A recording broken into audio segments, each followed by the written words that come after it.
If you've ever reached a moment where nothing dramatic happened, no breakdown, no tears, just a quiet realization that you just couldn't carry it all anymore, this message is for you. There's a moment in every exhausted soul's life that rarely makes a sound. It doesn't happen during chaos, or at the peak of pain, or in the middle of an argument. It happens later, quietly, privately, when the world finally goes still. Maybe you sit down on the edge of your bed. Maybe it's a bus seat. Maybe it's feeling the cold tile of a bathroom floor at 2 o'clock in the morning. The location doesn't matter. What matters is that feeling, the subtle collapsing inward, like a bridge, finally carrying one more pound than it was ever meant to hold. And what's strange is that nothing dramatic happens. No shouting, no tears, no cinematic breakdown, just a soft fold, as if something inside you whispers, almost apologetically, I just can't hold all of this anymore. People who haven't lived through loss and trauma will miss this entirely, but those who have will recognize this moment instantly. Because collapse for them has never been loud. It has never been explosive. It has always been silent, controlled, and almost graceful. Like the mind trying to protect itself from completely shattering. It's the body's quiet plea for relief. The nervous system finally lowering its shoulders after too many years of bracing. The heart finally admitting that it's tired of being strong, all alone in the dark. And yet, buried deep inside that moment is a question most people never ask. Why does the collapse of someone who has carried too much look so quiet, so invisible, yet so devastatingly heavy? That's where this story begins. People may look at somebody who's been through too much loss and say, "You're so calm. You're so strong. Nothing seems to rattle you." But what they're seeing isn't calm at all. It's just quiet numbness. The mind's emergency system running in the background, long after the crisis appears to be over. When the nervous system has been overwhelmed for way too long, it doesn't explode. It simply shuts down. It narrows emotional bandwidth to the bare minimum, similar to the way a computer goes into sleep mode to keep from overheating. You don't stop feeling because you're enlightened.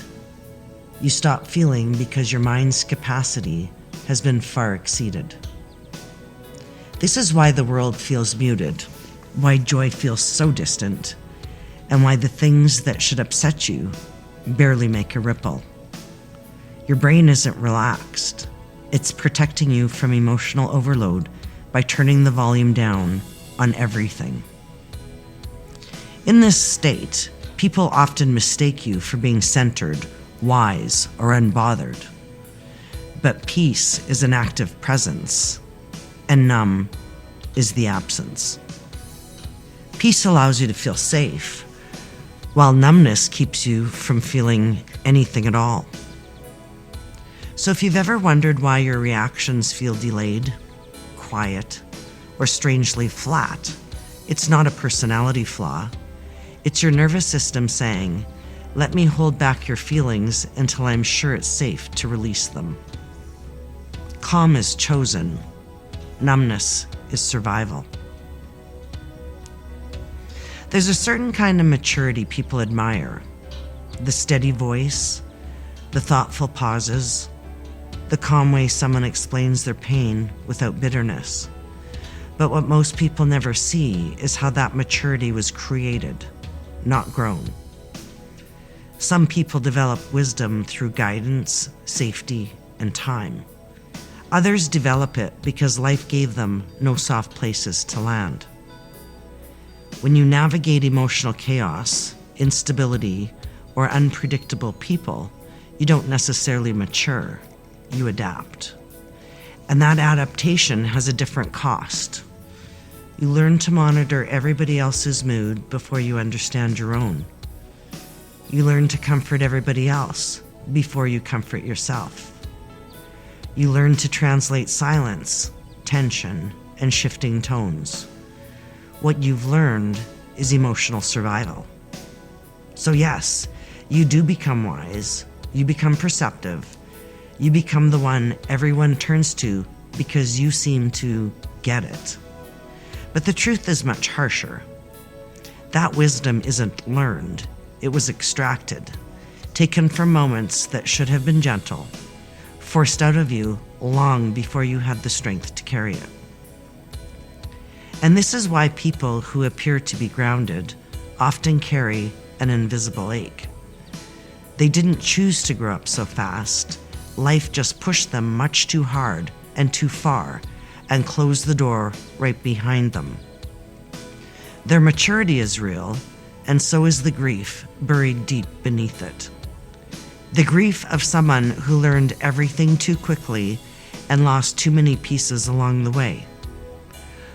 Long before most people learn who they are, some people learn something else first: how to stay safe.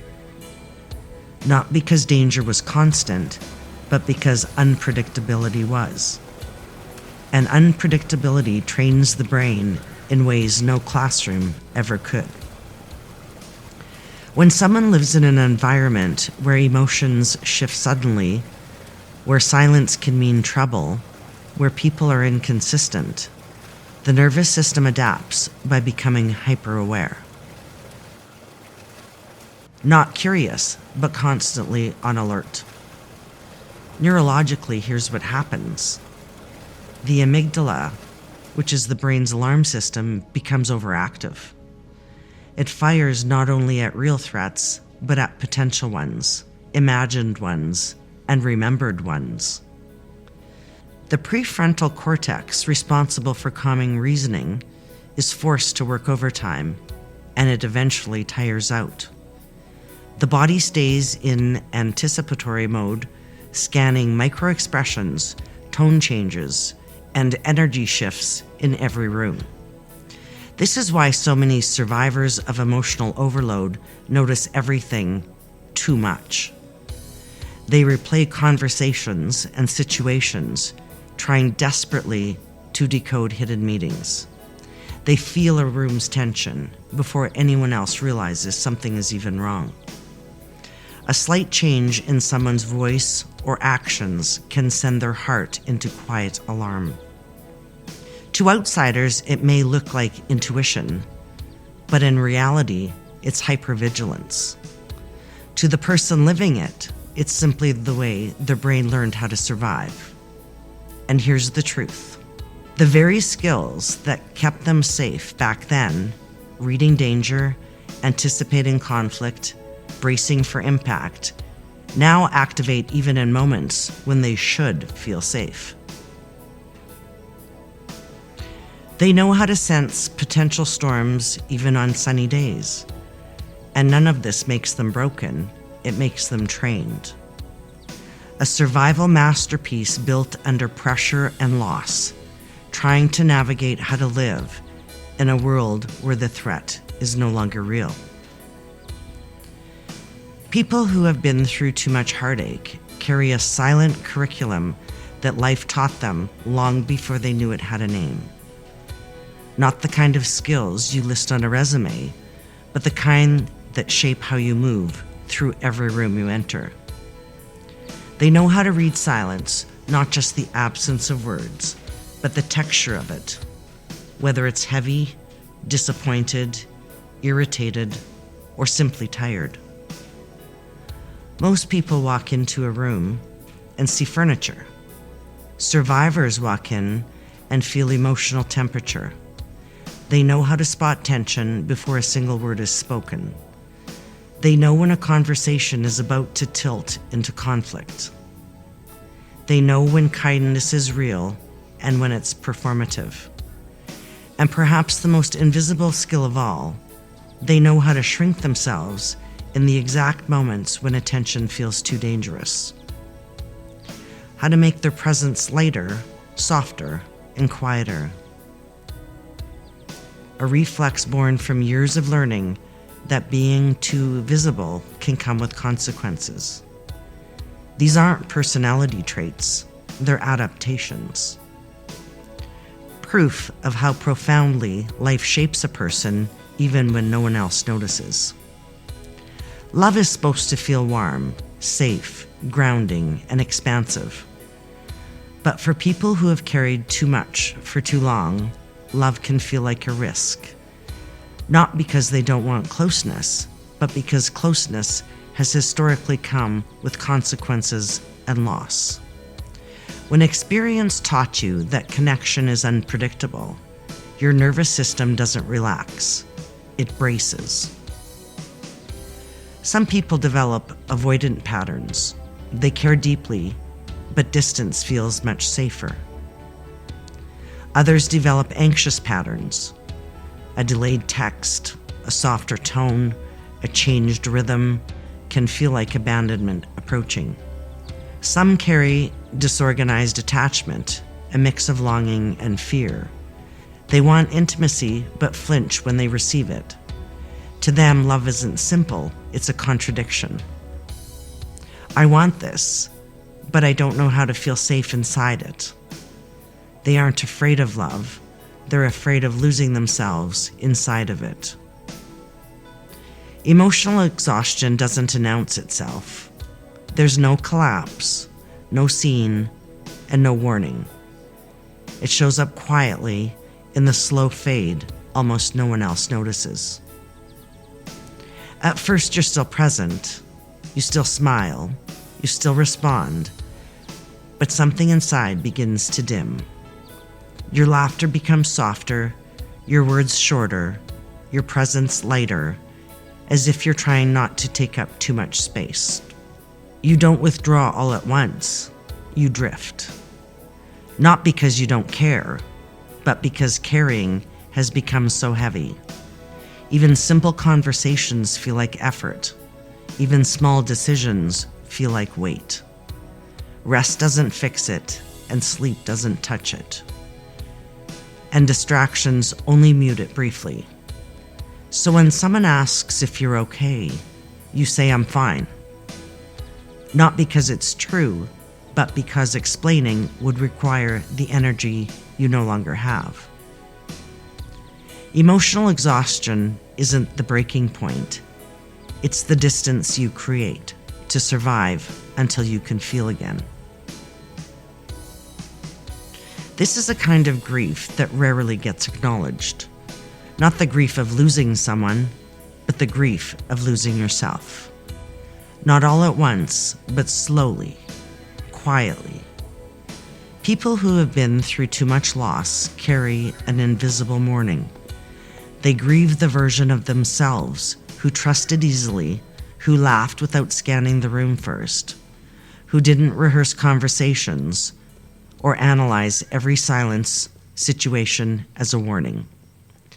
They grieve a self that used to feel light, a softness they didn't get to keep, a freedom they learned about way too late. And yet this grief doesn't break them, it shapes them. It makes them quieter, more observant, more intentional. They cherish peace because they know the cost of chaos. They value safe people because unsafe ones taught them how much it hurts. And here's the most human truth of all. Healing isn't just about becoming someone new. It's about grieving all the selves you had to leave behind with those people you lost. The selves who protected you when the world didn't. You don't just heal forward, you heal backward too, honoring every version of you that carried the weight so the current you could finally breathe again. Healing doesn't begin with forcing yourself to be stronger. It begins with understanding that your brain has been in survival mode for far longer than it was ever meant to be. Survival mode is brilliant. It protects you, sharpens you, prepares you, but it was never meant to be a permanent home for you. Healing is teaching your nervous system that it no longer has to brace for impact every single day. The first step is awareness, not judgment and not blame. Just noticing. The second step is regulation, learning to calm the body so the mind can finally follow. If you're listening to this and something inside you feels exposed or tired right now, I want you to pause. You don't need to understand everything, you don't need to fix anything, and you don't need to make meaning yet. All you need to do right now is notice your breath. Notice your body sitting here. Notice that in this moment, nothing is demanding anything from you, and that's enough. If you've been strong for a long time, let this be a place where you don't have to be. You are not broken. You are not behind. Healing begins when the nervous system learns it no longer has to be on alert. This lesson is taught slowly, kindly, and without force. You don't have to heal everything today. You don't even have to understand your whole story yet. You just have to stop abandoning yourself at this moment. And you're allowed to start here. And even one quiet breath, where your heart and mind feel aligned, is a beginning that your body can recognize.